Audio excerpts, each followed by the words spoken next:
ತಾವು ಇದನ್ನು ತನಿಖೆ ಮಾಡಿ ಸರಿಯಾಗಿ ನ್ಯಾಯ ಕೊಡಬೇಕಂತ ನನ್ನ ಬೇಡಿಕೆ. ಈಗ ಅವ್ರ ತಂಗಿ ಮೇಲೆ ಮತ್ತು ಸಾಕಷ್ಟು ಜನರ ಮೇಲೆ ಆರೋಪ ಮಾಡಿದ್ರು, 4 ಜನರ ಮೇಲೆ. ಅವ್ರ ಬಗ್ಗೆ ಏನಾದರೂ ಹೇಳ್ತೀರಾ ತಾವು? ಈಗ ಮೊದಲಿಂದ ಆರೋಪ ಮಾಡ್ತೀನಿ, ಈಗೂ ಆರೋಪ ಮಾಡ್ತಾ ಇದ್ದೀನಿ.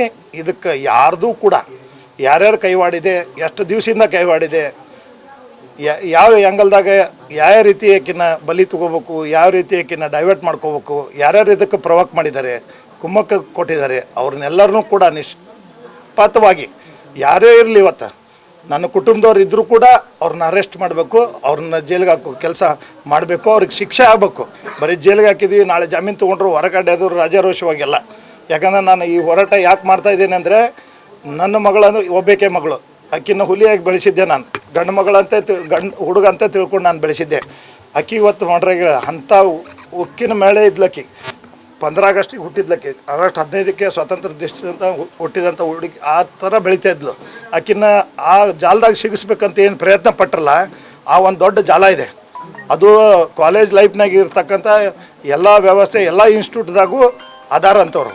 ಅವ್ರನ್ನ ಸರಿಯಾಗಿ ತನಿಖೆ ಮಾಡಬೇಕು. ಮತ್ತೆ ಬೇರೆ ಕೂಡ ಆಗಬಾರ್ದು. ಎಲ್ಲ ವಿದ್ಯಾರ್ಥಿಗಳು ನನ್ನ ಮಕ್ಕಳು. ಈಗ ನಿನ್ನೆ BJP ಅವ್ರ ಮುಂದೆ ಹೇಳಿದರು, ನಮ್ಮ ತಂದೆ CBIಗೆ ಡಿಮ್ಯಾಂಡ್ ಮಾಡಿದ್ದಾರೆ, ನಾವು ಕೂಡ BJPಯಿಂದ ಡಿಮ್ಯಾಂಡ್ ಮಾಡ್ತೀವಿ CBIಗೆ ಅಂತೇಳಿ. ಈಗ ರಾಜ್ಯ ಸರ್ಕಾರ CBIಗೆ ವಹಿಸಿಲ್ಲ, CID ಕೊಟ್ಟಿದೆ. ಇದು ನಿಮಗೆ ತೃಪ್ತಿನಾ?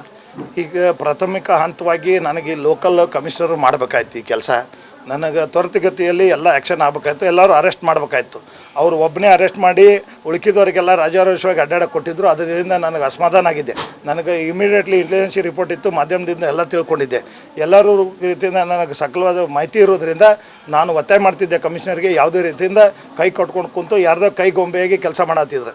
ನನಗೆ ಅವ್ರಿಗೆ ಡಿಮಾಂಡ್ ಮಾಡಿದ್ದೆ, ಅವ್ರನ್ನ ಇಲ್ಲಿಂದ ಟ್ರಾನ್ಸ್ಫರ್ ಮಾಡಿ ಅಗದಿ ದಕ್ಷ ಅಧಿಕಾರಿ ಬೇಕು, ದಕ್ಷ ಕಮಿಷನರ್ ಬೇಕು ಅಂತ ಡಿಮಾಂಡ್ ಇಟ್ಟಿದ್ದೆ. ಅದ್ರ ಜೊತೆಗೆ CID ಅಲ್ಲ CBI ಅಥವಾ ಇದಕ್ಕೆ CID ಕೊಡುವಂತೆ ನಾನು ಡಿಮಾಂಡ್ ಇತ್ತು. ಮಾನ್ಯ ಮುಖ್ಯಮಂತ್ರಿಗಳಿಗೆ, ಗೃಹ ಮಂತ್ರಿಗಳಿಗೆ, ನಾನು ಉಪಮುಖ್ಯಮಂತ್ರಿಗಳು ನಿನ್ನೆ ನನ್ನ ಫೋನ್ ಮುಖಾಂತರ ಮಾತಾಡಿದ್ರು. ಅದನ್ನು ವಿವರಣೆ ಕೂಡ ಪಡ್ಕೊಂಡಿದ್ದರು. ನನ್ನ ಸಮಾಜ, ನನ್ನ ಮಠಾಧೀಶರು ಎಲ್ಲ ಉಪಮುಖ್ಯಮಂತ್ರಿಗಳು ಕೂಡ ಜೊತೆ ಮಾತಾಡಿದ್ದಾರೆ. ವೀರಶೈವ ಲಿಂಗಾಯತ ಸಮಾಜ ಪೂರ ಅವ್ರ ಜೊತೆಗೆ ಸಂಪರ್ಕದಲ್ಲಿದ್ದು ಅವ್ರಿಗೆ ಮಾಹಿತಿಯನ್ನು ಕೊಟ್ಟು ಇಮಿಡಿಯೇಟ್ಲಿ ಮುಖ್ಯಮಂತ್ರಿಗಳು ಕೂಡ ಜೊತೆ ಮಾತಾಡಿ ನಾಳೆ ಆದೇಶ ಮಾಡಿಸ್ತೀನಿ ಮತ್ತು ಅವ್ರನ್ನೆಲ್ಲ ಬಂಧಿಸ್ತೀನಿ ಅಂತೇಳಿ ವಿಶ್ವಾಸ ಕೊಟ್ಟಿದ್ದರು. ಇವತ್ತು ಬೆಳಗ್ಗೆ ಜಯ ಆಗಿದೆ.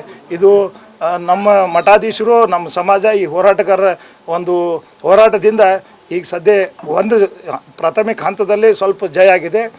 ಇಷ್ಟಕ್ಕೆ ಇದಕ್ಕೆ ನಾವು ತೃಪ್ತಿ ಪಡೋಂಗಿಲ್ಲ.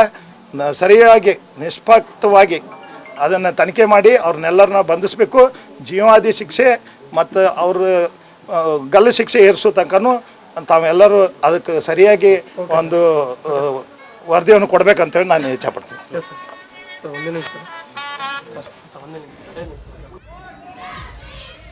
ನೇಹಾ ಅವರ ತಂದೆ ನಿರಂಜನ್ ಹಿರೇಮಠ್ ಮಾತಾಡ್ತಾ ಇದ್ರು. ಮೊದಲ ಹಂತದ ಜಯ ಸಿಕ್ಕಾಗಿದೆ ನಮಗೆ. ನಮ್ಮ ಸಮಾಜದ ಮುಖಂಡರು, ಮಠಾಧೀಶರು ಎಲ್ಲರೂ ಕೂಡ ಮುಖ್ಯಮಂತ್ರಿಗಳು, ಉಪಮುಖ್ಯಮಂತ್ರಿಗಳ ಜೊತೆ ಮಾತಾಡಿದ್ದಾರೆ. ಯಾವ ರೀತಿ ಆಗಿದೆ ಇಡೀ ಪ್ರಕರಣ ಅನ್ನುವಂಥದ್ರ ಮಾಹಿತಿ ಕೊಟ್ಟಿದ್ದಾರೆ. ತನಿಖೆ ಮಾಡ್ತೀವಿ, ಅವರನ್ನೆಲ್ಲ ಒಳಗೆ ಹಾಕೋ ಕೆಲಸ ಆಗುತ್ತೆ ಅನ್ನುವಂಥ ಅಭಯ ಕೊಟ್ಟಿದ್ದಾರೆ ಸರ್ಕಾರದ ಕಡೆಯಿಂದ ಕೂಡ. ಬಟ್ ಆದಷ್ಟು ತ್ವರಿತವಾಗಿ ಅದಾಗಬೇಕು ಅನ್ನೋ ಮಾತುಗಳನ್ನು ವಿದ್ಯಾರ್ಥಿನಿ ನೇಹಾ ಅವರ ತಂದೆ ನಿರಂಜನ್ ಹಿರೇಮಠ ಹೇಳ್ತಾ ಇದ್ರು. ಅಂದರೆ ಈ ಪ್ರಕರಣದಲ್ಲಿ ಒಟ್ಟಾರೆ ಒಂದು ಜಾಲ ಇದೆ. ಶಾಲಾ ಕಾಲೇಜುಗಳಲ್ಲಿ ಇಂಥದ್ದೊಂದು ಜಾಲ ನೆಟ್ವರ್ಕ್ ಇರುತ್ತೆ.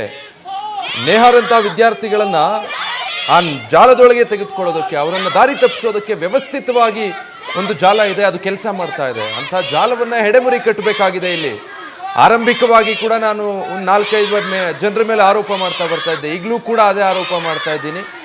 ವ್ಯವಸ್ಥಿತವಾಗಿ ನನ್ನ ಮಗಳ ದಾರಿ ತಪ್ಪಿಸಿ ಆಕೆ ಈ ಜಾಲದೊಳಗೆ ಸಿಲುಕಿಕೊಳ್ಳೋ ಹಾಗೆ ಮಾಡಿದ್ದಾರೆ. ಯಾವಾಗ ಅದಕ್ಕೆ ಒಪ್ಪಿಲ್ಲ ಆಗ ಈ ಹತ್ಯೆ ನಡೆದಿದೆ ಅನ್ನುವಂಥ ಆರೋಪವನ್ನು ಈಗಲೂ ಕೂಡ ವಿದ್ಯಾರ್ಥಿನಿ ನೇಹಾ ಅವರ ತಂದೆ ನಿರಂಜನ್ ಹಿರೇಮಠ್ ಮಾಡ್ತಿದ್ದಾರೆ.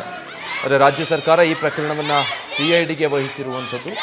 ಬಟ್ ಆದಷ್ಟು ತ್ವರಿತಗತಿಯಲ್ಲಿ ಪ್ರಕರಣ ಆಗಿ ಕಠಿಣಾತಿ ಕಠಿಣ ಶಿಕ್ಷೆ ಸಿಗಬೇಕು ಆರೋಪಿ ಫಯಾಜ್ಗೆ ಅನ್ನುವಂಥದ್ದು ಪ್ರತಿಯೊಬ್ಬರ ಆಗ್ರಹ.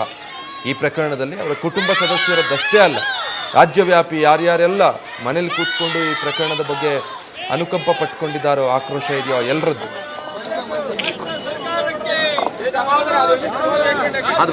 ಮಾನ್ಯ ಜಿಲ್ಲಾಧಿಕಾರಿಗಳೇ ನಮಸ್ಕಾರ. ವಿದ್ಯಾರ್ಥಿ ನೇಹಾಳ ಬರ್ಬರ ಹತ್ಯೆಯನ್ನು ಖಂಡಿಸಿ ತಪ್ಪಿತಸ್ಥರ ವಿರುದ್ಧ ಸೂಕ್ತ ಕ್ರಮಕ್ಕೆ ಒತ್ತಾಯಿಸಿ ಒಕ್ಕರಲ ಮನವಿ. ನಾಗರಿಕ ಸಮಾಜವು ಹೇಯ ಘಟನೆ, ನಮ್ಮ ಮನೆಯ ಮಕ್ಕಳಿಗೆ ರಕ್ಷಣೆ ಇಲ್ಲದ ನಾಚಿಕೆಗೇಡಿನ ಸ್ಥಿತಿ, ಸಮಾಜ ಕಂಟಕರಿಗೆ ಯಾವ ಭಯವೂ ಇಲ್ಲದೆ ಲವ್ ಜಹಾದ್ ಹೆಸರಿನಲ್ಲಿ ಯಾರನ್ನು ಬೇಕಾದರೂ ಹತ್ಯೆ ಮಾಡುವ ಪರಿಸ್ಥಿತಿ ಎದುರಾಗಿದೆ. ರಾಜ್ಯ ಮುಖ್ಯಮಂತ್ರಿಗಳು, ಗೃಹ ಸಚಿವರು ಅತಿ ಬೇಜವಾಬ್ದಾರಿ ಹೇಳಿಕೆಯನ್ನು ನೀಡಿ ಈ ರೀತಿಯ ಕೊಲೆಗಡುಕರನ್ನು ಪ್ರಚೋದಿಸಿ ತುಷ್ಟೀಕರಣದ ಹೆಸರಿನಲ್ಲಿ ರಾಜಕಾರಣ ಮಾಡುವುದನ್ನು ಖಂಡಿಸುತ್ತೇವೆ. ಅಪರಾಧಿಗಳಿಗೆ ರಕ್ಷಣೆ ನಿಂತವರ ರೀತಿಯಲ್ಲಿ ಮತ್ತು ಅವರು ಕೊಲೆಯಾದ ಅಮಾಯಕ ವಿದ್ಯಾರ್ಥಿನಿ ಮತ್ತು ಪಾಲಕರ ಬಗ್ಗೆ ಲಘುವಾಗಿ ಮಾತನಾಡುವ ಮೂಲಕ ಈ ರೀತಿಯ ಕುಕೃತ್ಯಕ್ಕೆ ಪ್ರಚೋದನೆ ನೀಡುತ್ತಿದ್ದಾರೆ. ಅಧಿಕಾರಕ್ಕಾಗಿ ಯಾವ ಮಟ್ಟಕ್ಕೆ ಬೇಕಾದರೂ ಇಳಿಯುವ ಕಾಂಗ್ರೆಸ್ ಸಂಸ್ಕೃತಿ ಅತಿ ಕೀಳು ಮಟ್ಟದ ರಾಜಕಾರಣವಾಗಿದೆ. ಇದು ರಾಜ್ಯಾದ್ಯಂತ ನಡೆಯುತ್ತಿರುವ ಪ್ರತಿಭಟನೆಗೆ ಜನರ ಆಕ್ರೋಶವನ್ನು ಹೊರಹಾಕುತ್ತಿದೆ. ಇದೇ ರೀತಿ ಅಪರಾಧಿಗಳಿಗೆ ರಕ್ಷಣೆ ನೀಡುವುದನ್ನು ಮುಂದುವರೆಸಿ ಸಮಾಜ ಶಾಸ್ತ್ರೆಯನ್ನು ಹಾಳು ಮಾಡಿದರೆ ತೀವ್ರತರ ಪ್ರತಿಭಟನೆಯನ್ನು ಮುಂದುವರೆಸಲಾಗುವುದು. ಅಲ್ಲದೆ ಹತ್ಯೆಯಾದ ನೇಹಾಳ ತಂದೆ ಕರ್ನಾಟಕ ರಾಜ್ಯ ಸರ್ಕಾರ ಮತ್ತು ತನಿಖೆ ನಡೆಸುತ್ತಿರುವ ಪೊಲೀಸ್ ಇಲಾಖೆ ಮೇಲೆ ನಂಬಿಕೆ ಕಳೆದುಕೊಂಡಿದ್ದಾರೆ. ಜೊತೆಗೆ ಅವರ ತಂದೆ ಆರೋಪಿಸಿದ 7-8 ಜನರನ್ನು ಈವರೆಗೆ ಬಂಧನ ಮಾಡಿಲ್ಲ. ಈ ನಿಟ್ಟಿನಲ್ಲಿ ಎಲ್ಲರ ಒಪ್ಪರಲ ಆಗ್ರಹದಂತೆ ಈ ಪ್ರಕರಣವನ್ನು ಸಿಬಿಐಗೆ ವಹಿಸಬೇಕೆನ್ನುವುದು ನಮ್ಮ ಮನವಿ. ಇದು ಕೇವಲ ಒಬ್ಬ ವಿದ್ಯಾರ್ಥಿನಿ ಹತ್ಯೆಯ ಪ್ರಶ್ನೆ ಅಲ್ಲ, ಇದು ಇಡೀ ಸಮಾಜ ಭಯ ವಾತಾವರಣದಲ್ಲಿ ಬದುಕುವ ಸ್ಥಿತಿಗೆ ಕಾರಣವಾಗಿದೆ. ತುಷ್ಟೀಕರಣದ ಮತ ರಾಜಕೀಯಕ್ಕಾಗಿ ಸಮಾಜದ ಕಂಟಕರನ್ನು, ಜಿಹಾದಿಗಳನ್ನು ರಕ್ಷಿಸುವ ಹೇಯ ಕೃತ್ಯ ಅಧಿಕಾರಸ್ಥರಿಂದ ನಡೆಯುತ್ತಿರುವುದರಿಂದ ಈ ಪರಿಸ್ಥಿತಿ ನಿರ್ಮಾಣ ಆಗಿದೆ. ಸಹಸ್ರಾರು ಜನರ ಪ್ರತಿಭಟನೆ ನಿರ್ಣಯಾತ್ಮಕ ರೂಪದಲ್ಲಿ ಈ ಮನವಿಯನ್ನು ಸಲ್ಲಿಸುತ್ತಿದ್ದೇವೆ. ಬೆಳಗಾವಿ ಮತ್ತು ಹುಬ್ಬಳ್ಳಿಯಲ್ಲಿ ನಡೀತಾ ಇರೋ ಪ್ರತಿಭಟನೆ ದೃಶ್ಯ ನೋಡ್ತಾ ಇದ್ರಿ. ಸರ್ಕಾರ ಯಾವುದೇ ಕಾರಣಕ್ಕೂ ಈ ಪ್ರಕರಣದಲ್ಲಿ ಯಾರನ್ನು ರಕ್ಷಿಸೋ ಪ್ರಯತ್ನ ಮಾಡಬಾರ್ದು ಅಥವಾ ಯಾರನ್ನು ಕೂಡ ಓಲೈಸೋ ಪ್ರಯತ್ನ ಮಾಡಬಾರ್ದು. ನಿಷ್ಪಕ್ಷಪಾತವಾಗಿ ಇದರ ತನಿಖೆ ಆಗಬೇಕು ಅಂತ ವಿದ್ಯಾರ್ಥಿ ಸಂಘಟನೆಗಳು, ಮಹಿಳಾ ಸಂಘಟನೆ, ಹಿಂದೂಪರ ಸಂಘಟನೆ ಕಾರ್ಯಕರ್ತರು, ಬಿಜೆಪಿ, ಇನ್ನುಳಿದ ಸಂಘಟನೆಗಳು, ಮಠಾಧೀಶರು ಎಲ್ಲರೂ ಕೂಡ ಇವತ್ತು ರಸ್ತೆಗಿಳಿದು ರಾಜ್ಯ ಸರ್ಕಾರದ ವಿರುದ್ಧ ಪ್ರತಿಭಟಿಸಿದ್ದಾರೆ. ಇಂಥ ಕಿಡಿಗೇಡಿ ಕೃತ್ಯ ಎಸಗುವಂಥವ್ರಿಗೆ, ಅಮಾನವೀಯ ಕೃತ್ಯ ಎಸಗುವಂಥವ್ರಿಗೆ ಕಠಿಣಾತಿ ಕಠಿಣ ಶಿಕ್ಷೆ ಕೊಡೋದ್ರ ಮೂಲಕ ಒಂದು ಉದಾಹರಣೆ, ನಿದರ್ಶನ, ಎಕ್ಸಾಂಪಲ್ ಸೆಟ್ ಆಗಬೇಕು ಅನ್ನೋ ಆಗ್ರಹ.